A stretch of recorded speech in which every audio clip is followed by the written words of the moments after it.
Ladies and gentlemen, welcome back to the Silent Hill playthrough. We have left the hospital. We're cured! Against medical advice, mind you, so, insurance isn't going to cover it if we have a relapse, but, that won't be a problem in Silent Hill, right? To be fair, insurance wasn't going to cover it anyway. Good point. Attacked by a monster isn't specifically on your insurance, so they'd probably try to weasel out of it. What would Otherworld insurance be like? Well, much more expensive because you're much more likely to get mauled to death.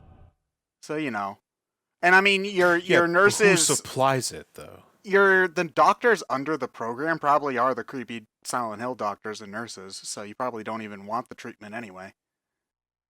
Now, this particular location, the antique shop, is much more important in Silent Hill Origins. I guess they decided when they were making that game that, hey, we had this antique shop with an altar underneath it, but we never actually did anything with it. Like, we implied it was important to the cult, but nothing actually happened there, except for one cutscene and a transition into a boss next door. So, let's actually explain what this place is, and why it was here, and why this altar was built underneath it. So yeah, that's a thing. I've heard of hole-in-the-wall restaurants, but this is ridiculous. You should have saved that joke for Silent Hill 4. Sybil? Ah, well. I'm glad you're okay. I'm just glad you're okay. But I'm not okay, I'm Harry. Oh, you are a dad, aren't you? Unfortunately, this game's presentation is let down a little bit by constantly needing to pause to load the next line of dialogue from the CD. It does make it... It's kind of weird. I know that this is something that people brought up for the Silent Hill. I keep on trying to call it Silent Till for some reason. I don't know why. I'm bad at talking. The register that never registered. I remember that when one of the reasons why people didn't like the redub for Silent Hill 2 is because they made the voices sound less eerie, and a lot of that has to do with the performance.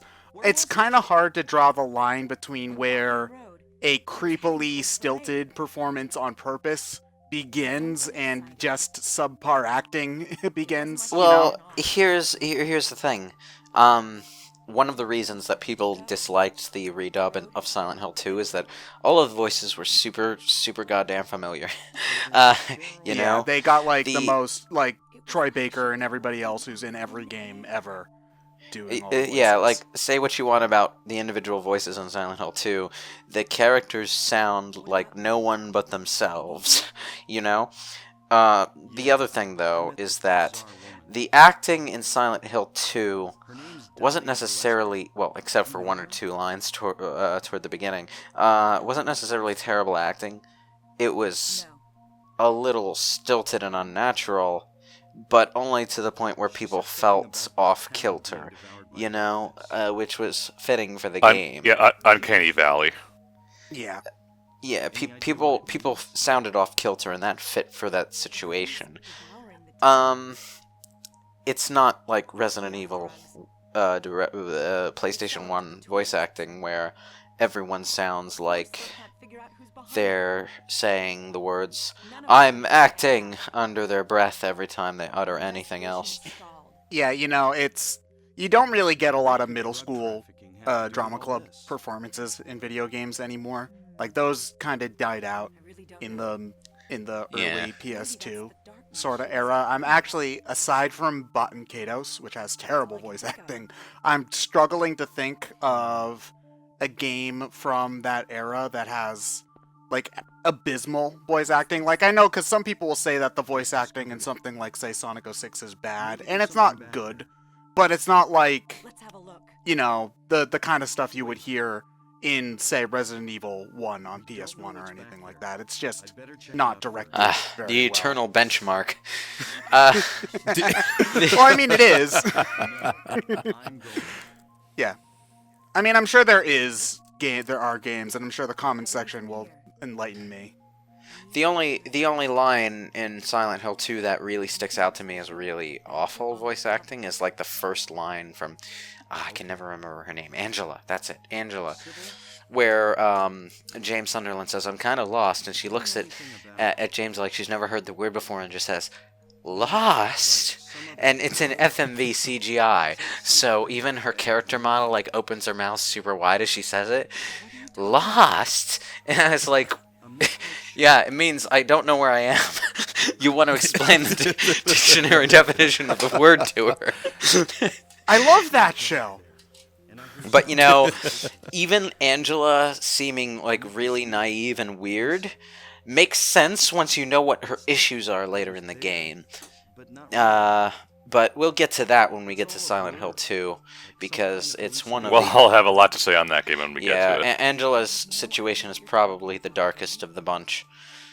Do you happen to know if the game was dubbed in English first or in Japanese first?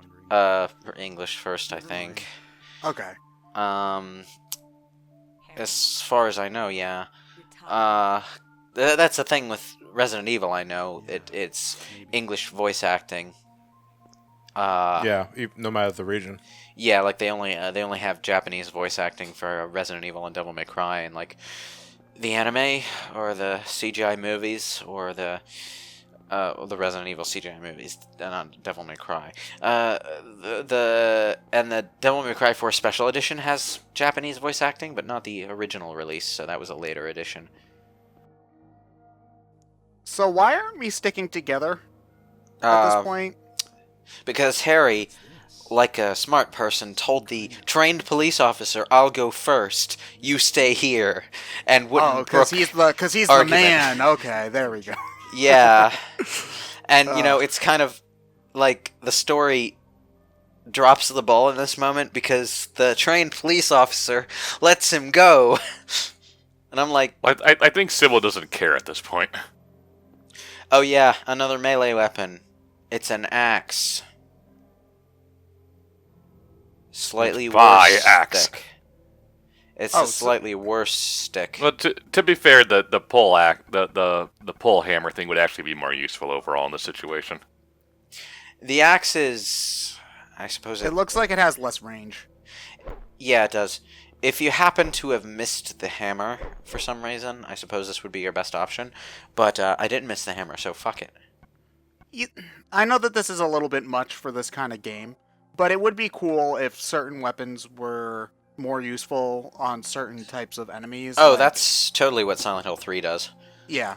Oh, cool. So, like, something with more fleshy bits, the axe would be better. Not necessarily, like, weaknesses, but different enemies have different movement patterns, and that means different weapon speeds work better on them. Like, sometimes you'll have a really good opportunity to hit with the big, slow, spiked maul. Other times, it's more advantageous to stick with the speedy katana.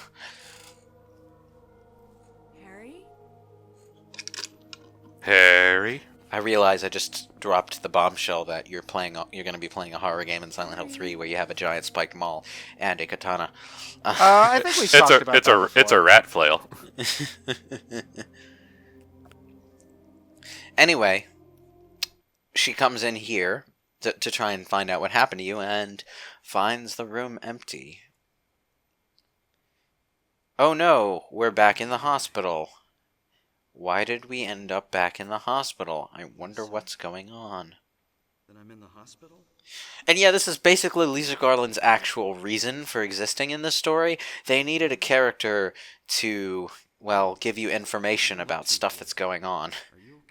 So, she's basically info dump girl. Nothing you need to worry about. So she tells Harry about certain things that are important to the story. Since this isn't really a game with a bunch of files that you can find and collect, they actually do have to dispense the most important pieces of information through dialogue. But in a game kind of like this, some exposition dumping, I think, is kind of, unfortunately, somewhat necessary.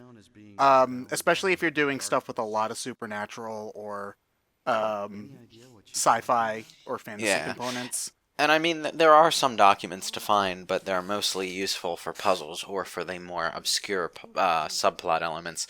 It's not like we're playing Resident Evil where the exploration is a major gameplay factor and finding the pieces of the story scattered around in files is it itself a fulfilling reward for for playing the game well. So, you know, weird occult stuff, black magic, that kind of thing. Yeah, a lot of people in Silent Hill. I don't know. I played a lot of RPGs. Black magic's actually pretty cool. Not everyone in Silent Hill necessarily knows about the cult, is the thing. Yeah, Ryan, why do you have to be racist about it? Jeez, not all Silent Hill yins. Eh. What's happening? I don't know. Last time I heard anything about it was, gosh, years ago. So is this like pre-rendered? I don't know. It might just be a blurry filter. People said it was a curse. Does it come with shaky cam? I'm sorry. Oh, no, it's quite still. Well, Yeah, that's... shaky cam wasn't a thing until like 2006 or so. That's when Cloverfield came out, right? It's, one of the other places where the presentation in this game fails compared to, say, the Resident Evil games is that apart from very specific points and specific scenes, everyone just sort of stands around shooting audio files at each other, you know? There isn't a whole lot of cinematic camera work or animation finesse going on here, not like you would see in Resident Evil 2. In Resident Evil 2, they have entire pre-rendered backgrounds specifically for camera angles you only see in cutscenes, and the characters are constantly emoting at each other, you know, waving their arms about and whatnot, stuff that makes them seem like moving objects. Anyway, we are in fact not in the hospital. We are in the Otherworld version of the antique shop, which is just a room with a couch in it. Okay. I wonder why that is. It's very bizarre, yes. Verily.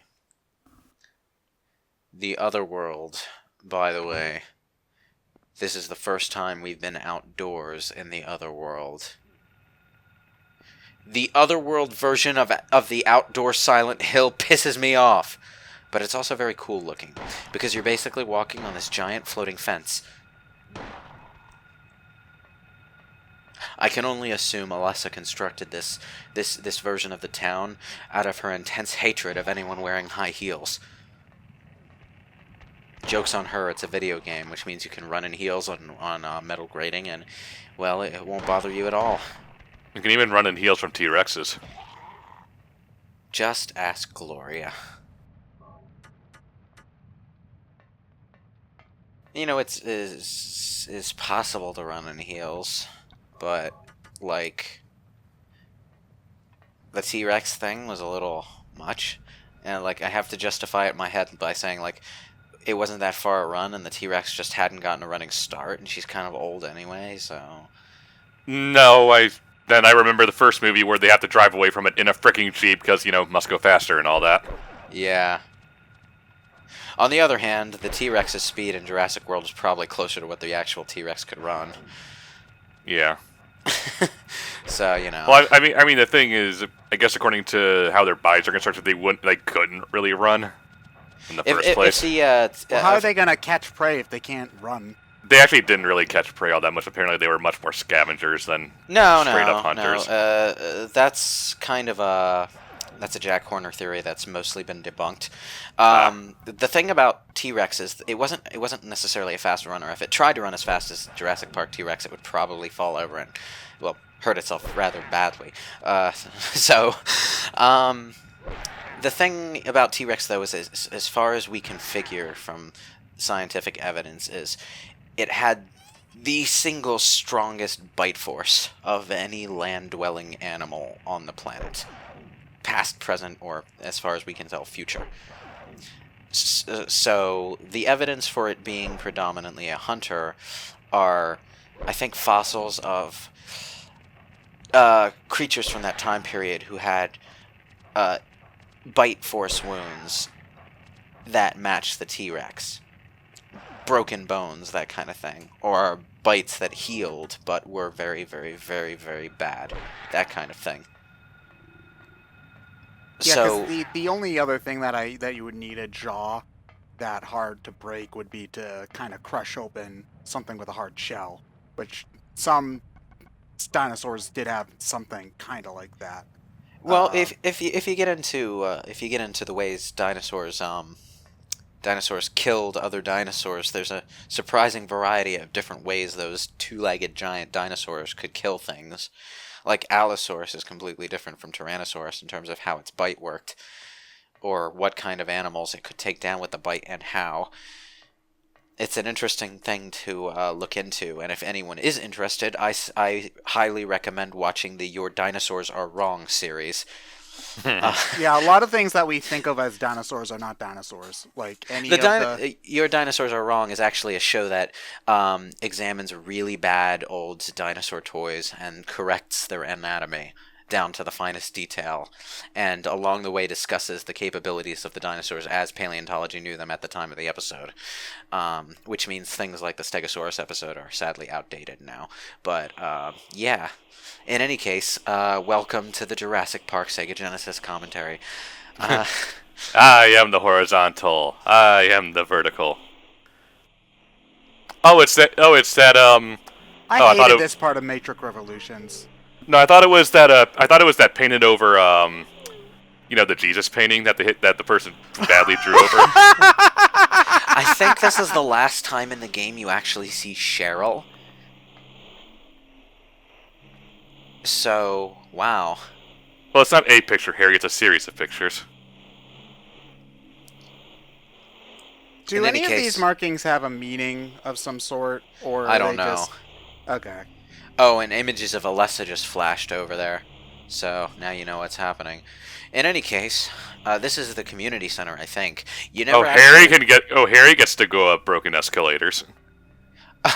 Yeah, in Silent Hill 3, there are broken escalators that serve as dead ends.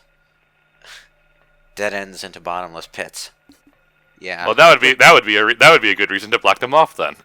Wait, bottomless pits and a... Okay. All right. The Otherworld version of the mall gets pretty scary. In any case, yeah, rifle shells. There's a rifle nearby. It's a weapon that you can rather easily miss, even though it's in an obvious location. Immediately after this area, there's a boss room. In the boss room is the rifle, but it's a big darkened area and you might kill the boss without seeing the rifle there. And if you don't examine the place, well, you'll miss the rifle. It's sitting like off in a corner of the room somewhere. It used to be a gun shop, but in the Otherworld, who can say? Nothing in the Otherworld really looks all that visually distinct in terms of stores and what shop you're in. I mean, you can tell this is a jewelry store, but only because the jewelry cases. The community center itself is kind of visually monotonous looking from one part of it to the next. Which is why I really wish the community center had a non-Otherworld version that you could go through. Because what this area of the game really rams home to me is the fact that the Otherworld, the way the Otherworld looks, doesn't really convey much sense of place unless you've been through the non-Otherworld version of that same area first and can match the Otherworld area in your memory to the place you've just been to. But yeah, it's a giant larva worm. Hi. Gross. This is actually a two-stage boss. The larva worm that you fight here evolves into a giant moth, which you fight on a rooftop. Mothura. Yeah, basically. And you have to kill it in order to leave the room. Yeah. It's a pretty interesting pair of bosses. In any case, if you want to avoid being damaged by this guy, unlike me, I'm a patsy. If you want to avoid being damaged by this guy, what you want to do is stand on the metal grating, because obviously the larva can't burrow through the metal grating. That's actually good attention to detail. But it doesn't last long. As you can see, I killed it pretty easily. It only took some of the random enemies you were fighting took more shots. Well, I think I switched to the shotgun for this one. Yeah, he's using the Oh, okay. shotgun. Yeah, shotgun is Boss Killer 1.0. The rifle is Boss Killer 2.0. And I'm basically not going to use this at all until the final boss. Just stockpile rifle ammunition and fire it all into the final boss because goddamn that thing has a lot of health.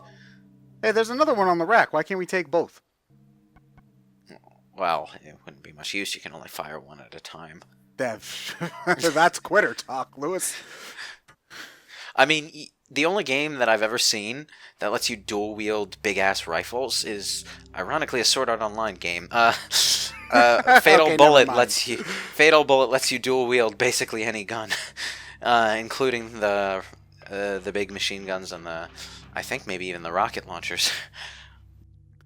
You see, dual wielding is one of those things that sounds cool, but ends up being incredibly inefficient even if you practice it, because let's say you've got your dual wielding 6 shooters because you're a cowboy and that's cool and all that. What happens when both of those guns empty out? You gotta reload them, but what do you do with the other gun if both of your hands are holding a gun? You gotta put it away and then reload one and then put the other one away and reload the other, and then you can start shooting again. In that situation, the advantage to having 2 6-shooters would be, in the opening volley, you have 12 shots. Then you put one of the guns away and reload the first one and fight as normal.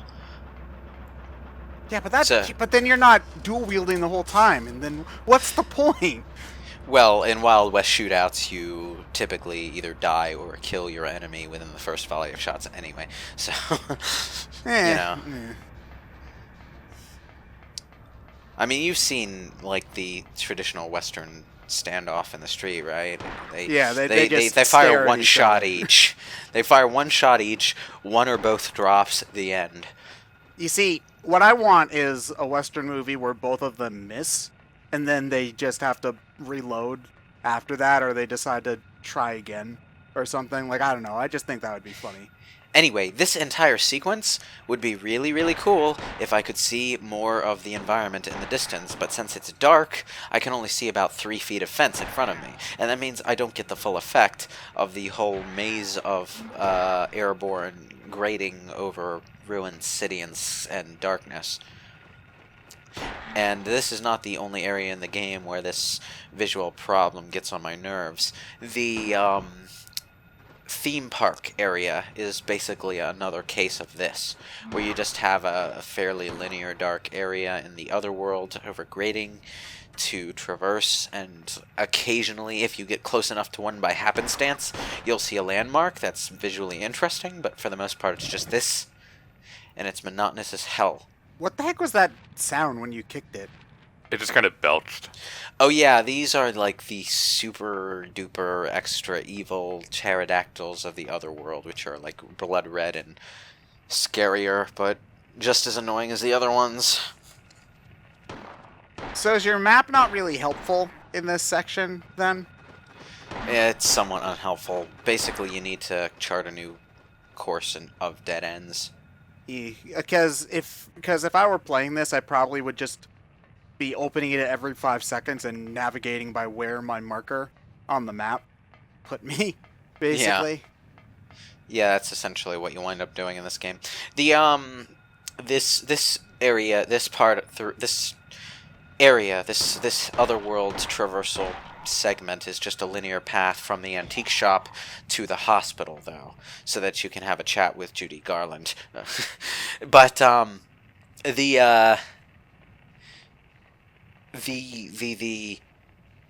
the entire pathway vanishes after you talk to Lisa. She tells you where to go, and then when you exit the hospital, you just have a linear path to across the street, which leads you to the staircase and the rooftop where you fight the giant moth. It's actually a pretty effective moment, because you don't expect it when you walk back out the door.